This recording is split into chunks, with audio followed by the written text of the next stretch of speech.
বলিউডে হামলার ঘটনা দিন দিন বেড়েই চলেছে, যা এখন তারকাদের মধ্যে আতঙ্কর সৃষ্টি করছে। এবার গভীর রাতে বাড়িতে ঢুকে অভিনেতা সাইফ আলী খানের ওপর হামলা করেছে দুর্বৃত্তরা। এর আগে বলিউডের তাবড় তাবড় সব তারকাদের ওপর হামলার চেষ্টা চলেছে, যেখানে বাদ যায়নি সালমান খান থেকে শুরু করে রাকেশ রোশানও। ভারতীয় সংবাদ মাধ্যম থেকে জানা যায়, বুধবার মধ্যরাতে সাইফের বান্দ্রার বাড়িতে একদল দুর্বৃত্ত ঢুকে পড়ে। সে সময় বাড়ির সবাই ঘুমাচ্ছিলেন। দুর্বৃত্তরা একাধিকবার সাইফকে ছুরি দিয়ে আঘাত করে পালিয়ে যায়। রক্তাক্ত অবস্থায় অভিনেতাকে মুম্বাইয়ের লীলাবতী হাসপাতালে ভর্তি করানো হয়। সেখানেই তার চিকিৎসা চলছে। লীলাবতী হাসপাতালের প্রধান নির্বাহী ভারতীয় সংবাদ মাধ্যমে জানান, দিবাগত রাত 3:30টা নাগাদ হাসপাতালে নিয়ে আসা হয় সাইফকে। তার শরীরে 6টি আঘাত রয়েছে, যার মধ্যে 2টি বেশ গভীর। একটি আঘাত অভিনেতার মেরুদণ্ডের কাছাকাছি। এরই মধ্যে তার অস্ত্রোপচার সম্পন্ন হয়েছে। জানা যায়, 2.5 ঘন্টা ধরে চলা এই অস্ত্রোপচারে চিকিৎসকেরা অভিনেতার শরীর থেকে ছুরির 2 থেকে 3 ইঞ্চি ধারালো অংশ বের করেছেন। সাইফের স্নায়ুর অস্ত্রোপচারও সফলভাবে শেষ হয়েছে।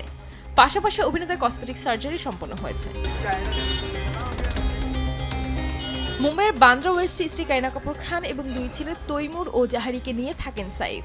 মুম্বাই পুলিশ জানিয়েছে, গতকাল দিবাগত রাত 2:30টার দিকে এই ঘটনা ঘটেছে। অজ্ঞাত পরিচয় এক বা একাধিক ব্যক্তি ঘরে ঢুকে অভিনেতার গৃহকর্মীদের হুমকি দেয়।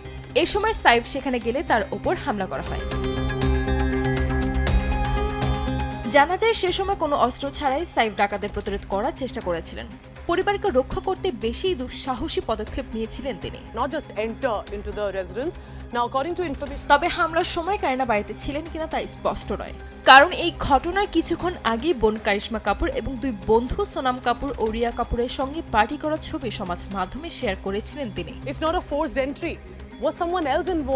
এদিকে এই ঘটনার পর কারিনা কাপুরের টিমের তরফ থেকে একটি বিবৃতিতে জানানো হয়েছে, অভিনেত্রী ও তার 2 সন্তান সুরক্ষিত রয়েছেন। এই ঘটনা তাদের কোনো ক্ষতি হয়নি। তবে এটি নিছক চুরি না অন্য কোনো কারণে হামলা, এই বিষয়ে এখনও নিশ্চিত নয় পুলিশ। ঘটনার তদন্ত করতে একটি বিশেষ দল গঠন করা হয়েছে। ইতোমধ্যে বৃহস্পতিবার সকালে 3 সন্দেহভাজনকে গ্রেফতার করেছে মুম্বাই পুলিশ। তাদের জিজ্ঞাসাবাদ চলছে।